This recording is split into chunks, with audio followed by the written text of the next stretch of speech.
Hi everyone, welcome to the first of two webinars we're going to be having this month.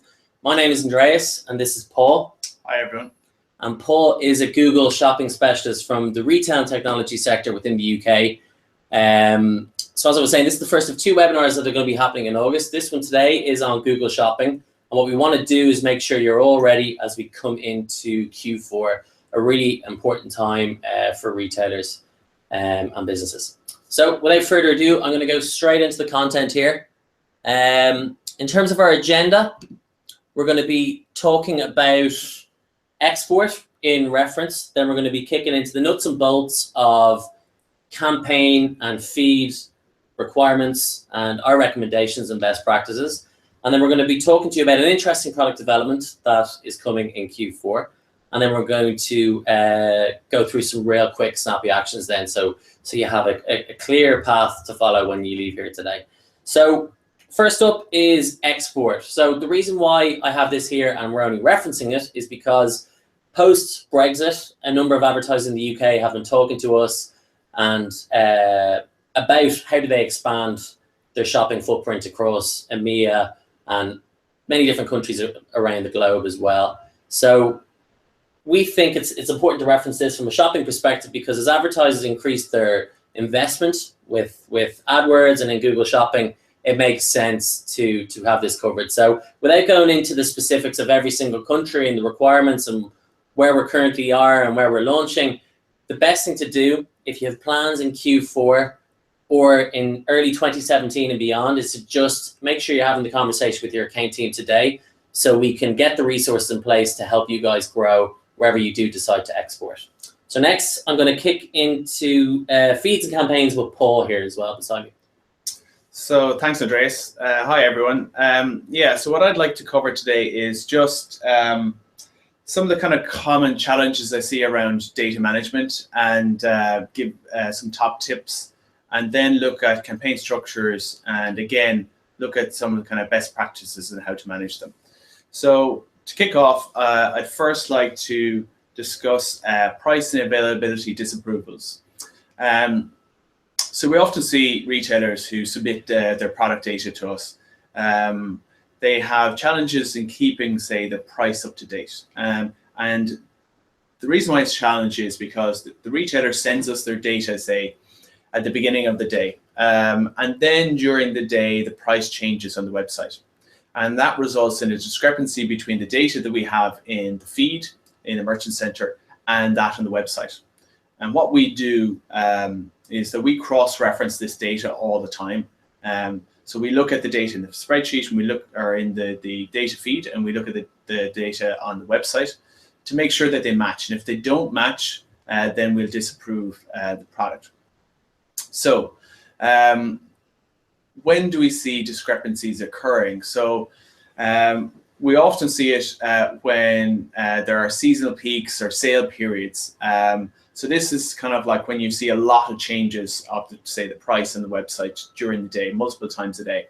And it's very hard for retailers to keep the data they're sending to us up to date. So there are a couple of things you can do to try and limit those disapprovals. One is to just send us the data more frequently. There is options within the merchant center to have frequent, like multiple times a day uploads. Some retailers just set it to default to have it once a month, and they are the ones that have the most difficulty. But I would suggest that if you can get the data to us multiple times a day, fresh data, do send that. And there is another option which is called the online inventory feed. And this is essentially like a small version of your product data feed. And we just ask you to send us the price of the product, say the availability and the item ID. And this allows us to process that information much faster. And then finally, there's a feature called automatic item updates. And I think this is the one where you should put most of your focus on. Automatic item updates is a feature within the merchant center, which essentially tells Google to ignore the data that they've been, if we see a discrepancy within the data against the website, to ignore the data that you've sent us in the feed and just take the information off the website. So take your current price or current availability. And in order to do that, there's two things you need to do. One is to enable the feature within the Merchant Center. So there's a little button you have to click. But secondly, you have to have a piece of code on the website itself. And this allows our crawler to identify the correct price on the website. So this is a piece of code called microdata. It's a universal code, and if you need any help in getting that set up on site, talk to your account management team. We can help you. We have technical expertise in the business that will help your IT teams talk through the correct implementation. So the next topic I'd like to cover is the Google crawler. So there are some instances where we see a sudden rise, say, in products being disapproved. And this is because our crawler is restricted from accessing the website. So as I mentioned before in the price and availability, in order to make sure we have good quality data, we keep cross-referencing the data the retailer sends us against the website. So we have to be able to confirm that the data we have is correct by crawling the website. And sometimes this is restricted because of new website launches. Webmasters like to maintain site stability, and sometimes they feel that crawlers can slow down the site, so they start restricting access to them. And also we see it at peak times when websites see a demand in traffic. And again, this is the kind of time that sometimes webmasters start to restrict crawlers. But I suppose our ask to you is to make sure that your IT teams understand the importance of our ability, or Google's ability, to crawl the website in order to maintain the shopping performance. So sometimes they're just not aware of the impact on Google Shopping, and if they were, they wouldn't have done it in the first place, because a lot of retailers are heavily dependent on the performance of Google Shopping, especially around peak times. So it's just important to share that information across the business. And the other things I'd recommend you to do is just check in with the Merchant Center regularly. Look at the diagnostic tab and make sure that there aren't any significant increases in disapprovals. So next point I'd like to make is around the item ID attribute within your Google Shopping feed. Essentially, this is an individual or unique number tied to each product, and that's not to be confused with your GTIN or your MPN numbers. But essentially what it does is it kind of holds some of the performance history of that product. So if it changes, it basically means that our system doesn't have that product anymore, or the kind of the historical performance of it. And then it means that it's harder to get traction in the auction, and you may have to pay a higher CPC. So what we do recommend is that you keep, where possible, maintain that item ID. Try to avoid changing it. Sometimes we see it changed when just because the feed is based on the back end of a website, or you're changing the feed provider. Sometimes a new feed's created and a completely new set of item IDs are created, or you're simply upgrading the product feed. So if possible, it's just a kind of one that not many people know about, but just try to avoid changing the item ID. And the next and very important point I'd like to make is in relation to the updates to the feed specifications. So each year we release an update around May, June, with enforcement around September. So this year, coming up in a couple of weeks, it's mid-August now, so it's only a couple of weeks away to the September 1st deadline. And the key attributes or key updates to be aware of are the changes to image sizes. So we really want to make sure that we have good quality images. And then also the apparel attributes. So make sure that you're submitting the color and size if you have a apparel feed or any apparel products within your feed. So that's due September 1st. Please check the Merchant Center. If you have any warnings there, please do address them in the next couple of weeks. So the next point I'd like to make is to make sure you stay up to date and informed about any kind of communication on your Google Merchant Center. So we have a system in place where if you have a warning or a breach policy or anything like that, we'll send you an email. And that email is sent to the contact details that we have within the Merchant Center. So what we find, or what I've found anyway, is that over time the contact details become out of date, or they aren't even updated in the first place. What happens then is that you, the retailer, isn't aware that there's maybe a potential problem. If you're not regularly checking the Merchant Center, you're not getting this warning because the email is out of date. Maybe the person who was originally set up the account has moved on, or they're in a team that really doesn't, they're in maybe IT and it's really not that relevant to them. They don't pay too much attention to it. So what I would highly recommend is that you make sure to review your Merchant Center, check to make sure that email is up to date. Ideally, create an email alias, include all the people in the business that this matters to. So IT teams, feed providers, the PPC team, anyone who really has some involvement to Google Shopping. So it means that, if there's somebody on holidays, somebody else will get it and they'll understand the importance of it. The other one small point to make is that we have recently, or I think towards the end of last year, early this year, added a feature where we have an inbox feature essentially within the Merchant Center. So this stores all the emails that we send to you. So it's a good place for you or other people in the business to go to kind of get updates to see what communication has been sent out to the business.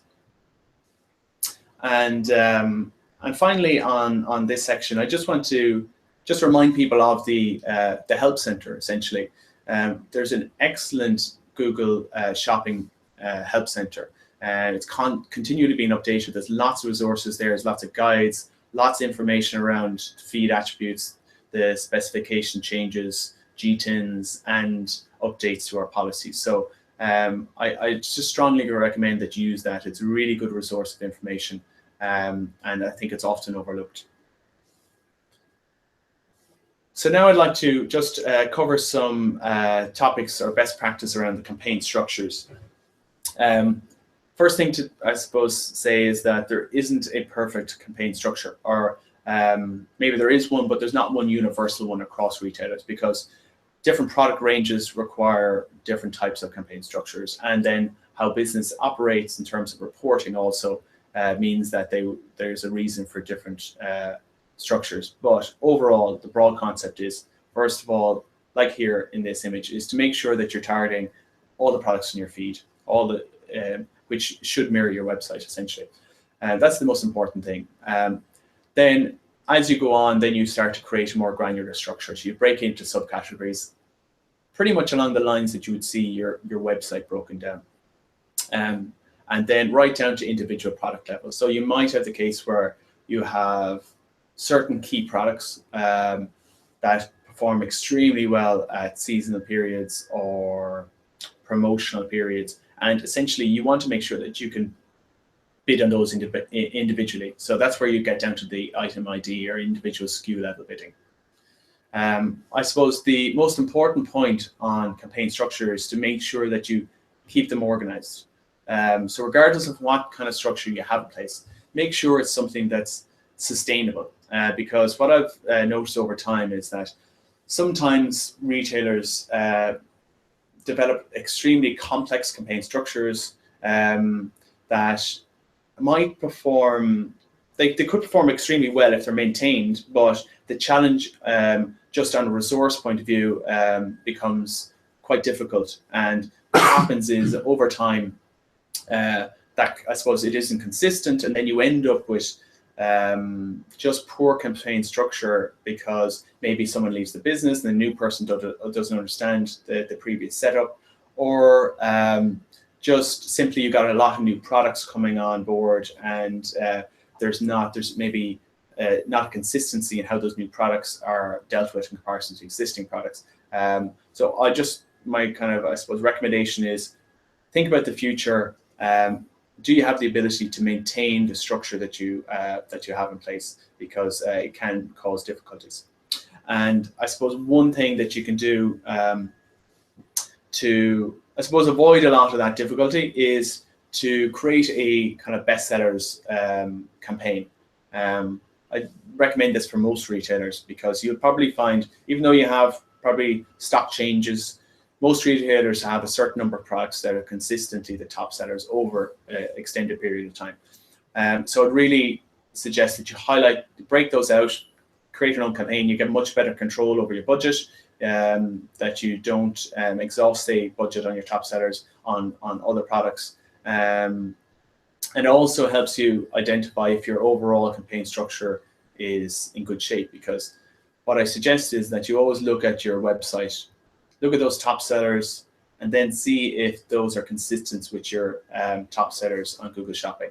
And if they're not, if there's a significant inconsistency, then there's a chance there's something wrong with the existing campaign structure. So, because they should really mirror each other. And the other benefit of isolating these products like that is that you can also easily see if there's any problems in terms of the approval status. So previously, you would have to go to the Merchant Center to identify if there's any products disapproved. Now we're trying to bring some of that information into AdWords itself. So there are columns you can add to see the approval status. So I'd highly recommend build that top seller campaign and then include those approval columns. And just before we move on, Paul, while we're on the campaign piece, it's worth adding that a lot of advertisers sometimes not forget, but they might not recall the fact that you can add remarketing lists and audience lists onto shopping campaigns. Sure. It was in beta there for a while, and now it's fully launched. So while you're on the campaign topic, just remember, guys, layer your audience lists onto your shopping campaigns, and you should definitely be able to get a much better return because they are existing visitors that are coming back to your site. So just a good tip worth flagging. Yeah, I think that's a very good point, especially as you move towards Q4.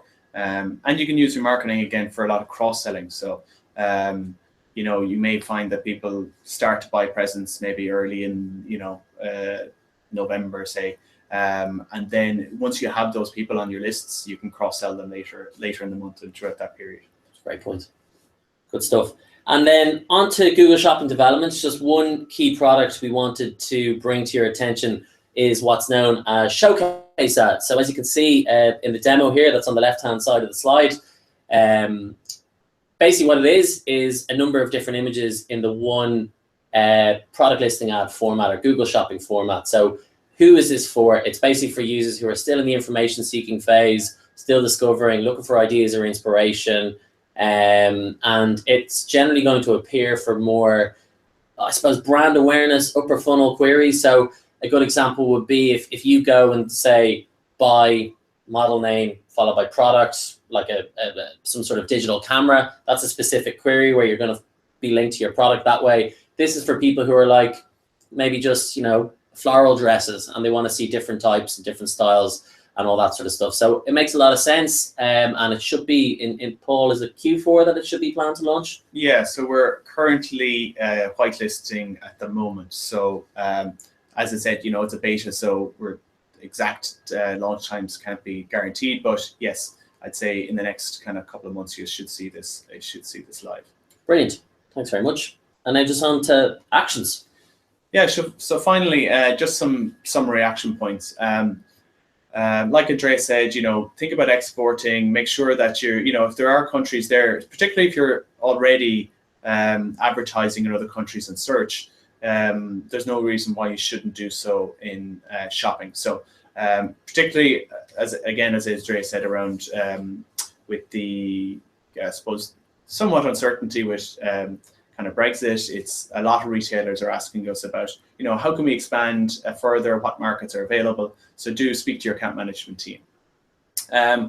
Secondly, just make sure you're prepared. Prepare for your retail peaks now. So there's some of the things we've discussed today are kind of IT heavy. There's a bit of development time there, and the same with kind of maybe building out new campaign structures. So do start early. I think retailers are getting much better each year and year. They're much more prepared. But the earlier you are, the better performance is going to be.